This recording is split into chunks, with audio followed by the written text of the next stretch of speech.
Hey guys, hi, how are you? In this video, I will cover my Tesla Model Y performance ownership experience for the first 10,000 miles. I will also talk about all the things that we like and dislike about our Model Y. Had feelings faded away? Do we continue to love it? Will we buy it again? How long do we plan to keep it? And I also want to share thoughts about like full self-driving, the shrinking range of my battery and all that stuff. The first negative thing will be the ride harshness. The ride is rough. The current price of the Model Y, the way this is optioned with the performance package and the white interior, is $65,000. That's a lot of money. So when I compare this to the way a comparable price SUV drives, the Model Y loses by a lot. I mean, and no, I haven't changed my mind about how I feel about this car or the ride quality. I've always found the ride to be rough, and this time after 10,000 miles driving it, I just want to make it abundantly clear, and it is that the suspension is hard. It is a hard suspension, plain and simple. The seats are super comfortable, seriously, among the best I've ever experienced, to be honest with you, but they can only do so much. Range. The Model Y Performance has an EPA range of 303 miles, but in real life it's far from it. I can count on about 250 to 260 miles of range on a fully charged battery, and that is if I drive conservatively, and by that I mean driving mostly to the speed limit, being easy on the go pedal, and on mostly flat landscapes. So I would say that the real life range falls short about 15% of the EPA rating. And with electric vehicles, range is a very big part of living with the car and trying to have a normal life. By the way, the fully charged battery now gives me 291 miles of range, so that's a loss of about 4% for the first 10,000 miles. At the 5,000 mile mark, our Model Y full range was 296, and now it reached 291. On the fastest charger available, our Model Y can charge from 20% to 80% in about 15 to 20 minutes. So that's pretty good, and that's usually what we do. I mean, we just go from 20 to 80 and avoid wasting time, because after 80% it just takes forever to charge to 100%. Full self-driving. We ended up canceling our monthly subscription. We got the FSD subscription right when Tesla first came out with it. And at the time we bought this Model Y, FSD capability was offered for $10,000. I didn't get it back then because I felt that it was too much money, and now it's $12,000. At $199, I still think it's worth a try. We canceled it because we just wanted to cut back a little. I mean, we're planning to get it again for this spring because we have some road trips that are planned, and that's where we like FSD, that's where we like to use it. And I do think that FSD is a great feature to have, and what we like about the subscription is that you can just get it, pick it up, drop it at any time, so you don't have to commit to that $12,000. FSD doesn't make our Model Y drive itself. It's not autonomous driving. The name is misleading, and I frankly don't know how Tesla gets away with calling it autonomous driving.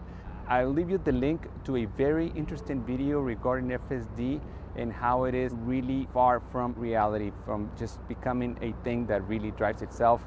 No. And keep in mind that at $12,000, you will need to keep your Tesla for about 5 full years before you come even with the month-to-month subscription. So what I would do if I were you, I would just take a close look of how long you hold on to your vehicles to figure out if buying the feature outright for $12,000 make sense for you financially.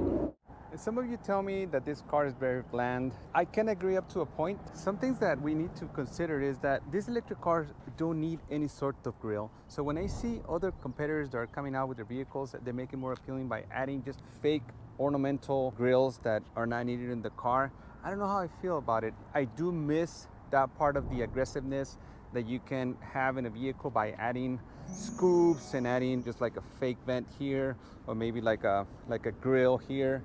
But those things represent the past. They're not needed in the car. It's like missing, I don't know, like a radio antenna in a car. They're not needed anymore. So I think it's gonna be a period of adjusting for just normal people that wanna see an electric car, and they wanna see the things that they used to see in their internal combustion engine cars in these electric cars. Like, for example, would I like to have like a dual exhaust here? Of course, they look so nice, right? But these cars don't need it. Another thing that I was gonna mention is, do I regret getting the white color? Honestly, no, because I do like white cars. A lot of my cars have been white in my lifetime, and the fact that this was a free color for Tesla, yeah, I mean, every time I go charge it, there's the majority of the cars that I see, they're white, and you need to pay a premium to get the nicer colors. But it just makes for a simple, easy to keep clean car. I mean, it hides the dust pretty well. And same thing, I think it extends to the interior. The interior may be a little bland as well because it lacks a lot of things that we're used to seeing in cars. But at the same time, when I'm in a hurry to clean it, this is so easy to clean because it doesn't have any intricate vents and all that stuff. It's just, you just can wipe it off and it looks pretty clean, right? I mean, I haven't detailed this car and you can see all my mess. You also ask if these seats are easy to clean, to keep clean, and they are. I have 2 dogs and sometimes they move this protecting towel and then I have that stain, but it will come right off with just a damp cloth. It's just this vegan interior, or what is it, vegan leather interior. It's just that convenient to me. No regrets with this white interior, and I like the simplicity because it's easy to keep clean. I was expecting a little bit more wear on these tires, and they're holding up pretty good. I had it's not a sports car, but I had an IS 350 and it had very aggressive front tires, and I was only able to get about 19,000 miles off the front tires. I mean, they just wore off so quick. And my idea was that these tires being so low profile and the fact that this car is always either braking or accelerating, I thought that it was gonna use up the tires a lot faster, but it hasn't been the case. You hardly use the brakes in these cars because of the regenerative braking. It just makes it so cool because you don't get the nasty brake dust on these dark wheels, and at the same time you're preserving the rotors for a much longer time. I can predict that this car is not gonna need a brake job anytime soon. Other than that, I do remember curving the wheels right when I got this car, and I just haven't done so. And this was the one that I told you that they gave it at the mall. It's right here was met with the wheel.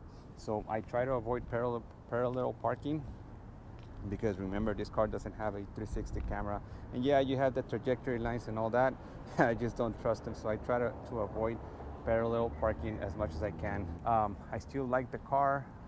I still find it very, very practical, fast, cool, and my wife loves it too. So, I mean, we both equally like it, and we don't plan on getting rid of it anytime soon. Some of you that have followed my channel know that on average, I keep cars for about 1.5 years, 2 years on average. But I think I'm gonna keep this car for at least while I have those free miles. So I think I have 31,000 miles of free supercharger use. So it's more like maybe like I have like 20,000 more miles. And if I'm averaging about 10,000 miles per year, I think that I'm gonna have this car for 3 years, because it will make no sense for me to get rid of the car and just give up free charging, right? Unless I was gonna replace it with another Tesla. So it sucks that the program went away. And about the maintenance for this car so far, I love it that for the first 10,000 miles, I haven't had to bring it into the service centers. I mean, not that I like them, because when I went, I didn't have a great experience when I went with my friend. But just the fact that this car doesn't need anything at the 5,000 mile mark or 10,000 mile mark is so cool. And even some traditional dealerships, they ask you to bring it in for a bogus 1,000 mile service where they offer you like a free loaner. They make sure you live with a smile so that they can earn your future business. Well, you don't have any of that with this. I hate it. You know, I remember the days where I will bring in my car for service, and then let's say you call for a oil change and filter, and they try to upsell you stuff. This side of the Tesla experience has been huge and like no other from the beginning. Just a set, no haggle price, no hidden fees at the time of purchase, no extended warranties being shoved on your face, no overpriced dealership installed options, especially nowadays where many traditional dealerships are asking for huge markups over MSRP on their limited inventories. Just so annoying. It's just nothing, just a seamless transaction, and the dynamic was extended to the ownership experience with no traditional scheduled maintenance visits. And speaking of which, I'm just pretty thankful that our Model Y hasn't required any warranty claims. I only had a couple of issues, and one was that the lights were misdirected, so I talk about it on this video. There might be an issue with the headlights on our Model Y, as many drivers on the oncoming traffic thought we had our brights, and it got kind of annoying with so many of them shining their high beams at us. And I was just able to fix it with the steering wheel controls. The other issue was at the 10,000 mile mark just last week, the phones stopped pairing, and that was really annoying because it wasn't just on the phone side. We had to reset the main screen. For 10,000 miles, this has been just a reliable, non-eventful car, and we love it. So far the maintenance costs have been $0. And as far as charging cost, I'm still using the referral miles that you were so generous to use my link for. And so it has been less than $200. And I still think that a home charger will be the best and most convenient things you can do to yourself when getting this car. But since I have so many free miles, I just don't want to spend the $3,000 that it will take for me to install one at my condo, because I live in a condo that has a common garage, and I have to have it professionally installed. I really like this interior. It doesn't get old. I like the charging pads right here. I just like the lack of things that I hardly ever use. Would it be nice to have an extra set of manual controls? Maybe, yes, because this screen continues to be distracting up to this day. And another thing is the over-the-air updates. They just keep coming. And for me, that I'm an old dinosaur. I just don't like technology changes for the sake of it. And just when I'm getting used to a particular layout, they change it, and I have to take a crash course before I drive away. I remember that a couple of updates ago, they got rid of this profile driver tab right here, and you had to find it on the sub-menus. I'm glad that it's back, unless I'm wrong. And then this cool thing where you get to change the color of your avatar. Oh, here, software. So you press this thing right here, and then you change the color of your car. And I think it's cool because some of you that like to customize your wrap it on vinyl, now you can get to match the color of your cool wrap to your avatar. In my case, it's boring white, so let's leave it back to white. The sitting position is optimal. The panoramic sunroof offers great views. I mean, it never gets old. It makes the car feel very open and roomier than it already is. The audio system is wonderful. I mean, seriously, in my opinion, I think that it sounds just as good as what other premium brands offer as an upgrade. And in this case, it's the only offering from Tesla. So even if you were to get the basic Tesla, you get the top of the line sound system. It has 13 speakers and a subwoofer and 2 amplifiers, but there's always a but. It doesn't come with Android Auto or Apple CarPlay, and that to me is a joke. Most, if not all, premium brands offer these at least as an option, and I just don't understand why Tesla still doesn't offer it. It reminds me of Lexus, how long it took them to start offering Apple CarPlay. I love the heated seats and the heated steering wheel. Usually these come as an option in other car brands, but it is stock in our Model Y, so that's pretty cool. Other stuff like power folding auto dimming side mirrors, dual wireless charging, music streaming, and stuff that in other car brands usually reserved for expensive option packages comes stock in our Model Y, so that's pretty cool as well. So when you get in the car, you just have to select your driver profile and everything adjusts to your liking, as with the exception of the annoying rear view mirror, which is just not powered. Simple things like the car's ability to prioritize a cell phone over another one is just really cool. It switches between phones between me and my wife.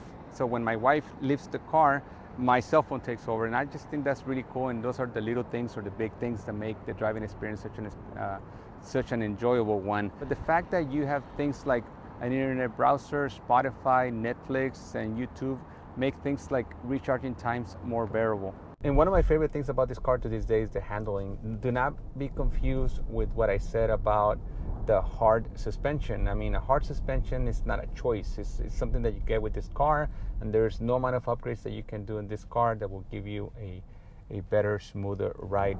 On the other hand, it does drive pretty sporty. It's very predictable. The all-wheel drive system does wonders. I always know what the car is going to do.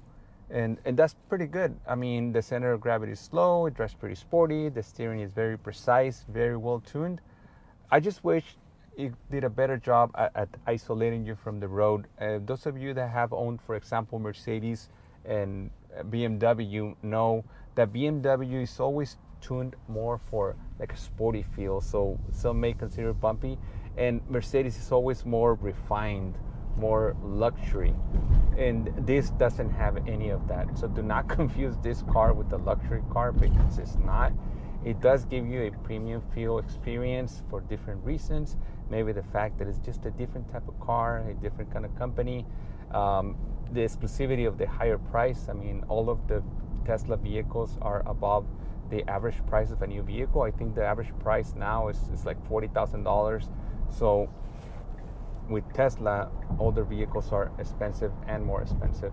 And this at $65,000, sometimes I feel that when I get in somebody else's vehicle, I feel in silent, I start comparing how nice a Mercedes feel in comparison to this. And I'm talking about just, just a mid-range Mercedes, like a GLC. My relative has a GLC.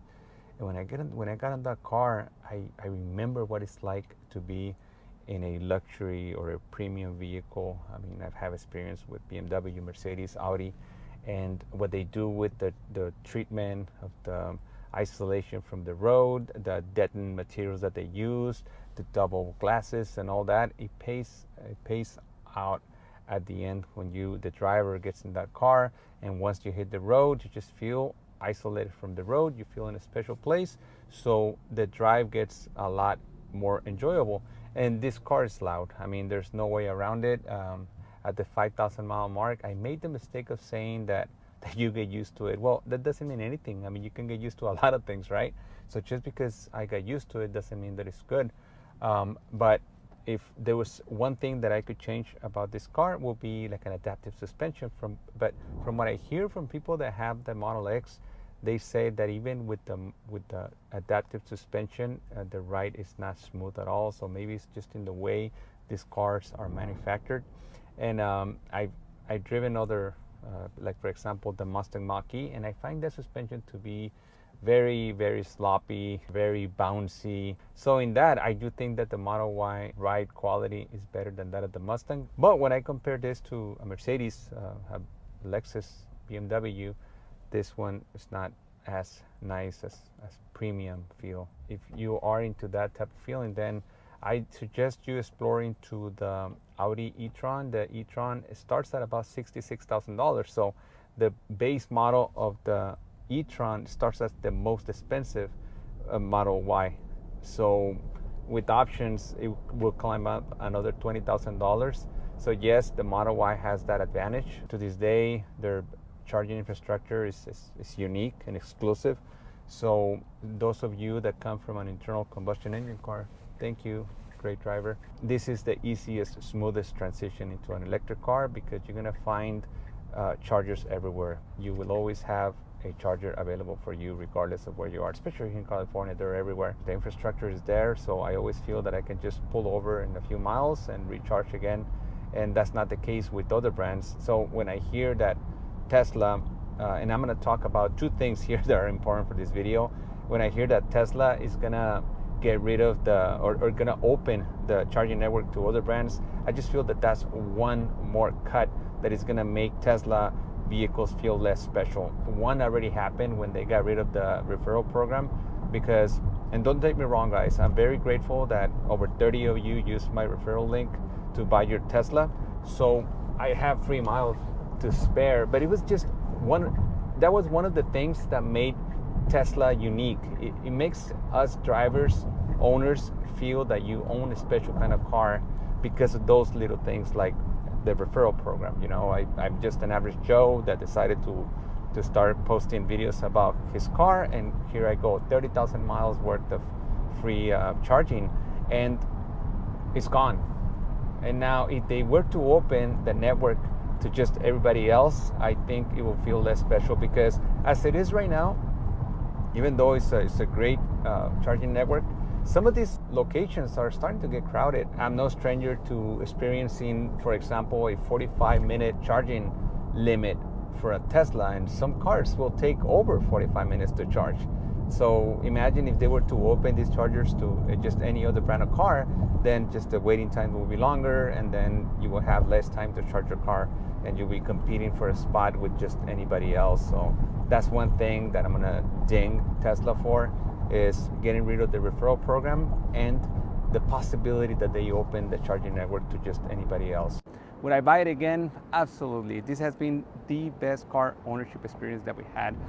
When we replace it with another Tesla when time comes, I don't know. I need to see what's out there from Tesla or any other brand when it's time to replace this car. Will it be replaced with another electric vehicle? Most likely, yes. I think I can see cars in the same way I did before we had our Model Y. Electric vehicles just make much more sense, and especially now with gas prices hovering at the $6 per gallon mark. But please let me know in the comment if how you feel about what I just said, my arguments. Do you agree? Do you feel that I'm being too harsh with our Model Y? I want to hear from you. Thank you, and I'll see you next time.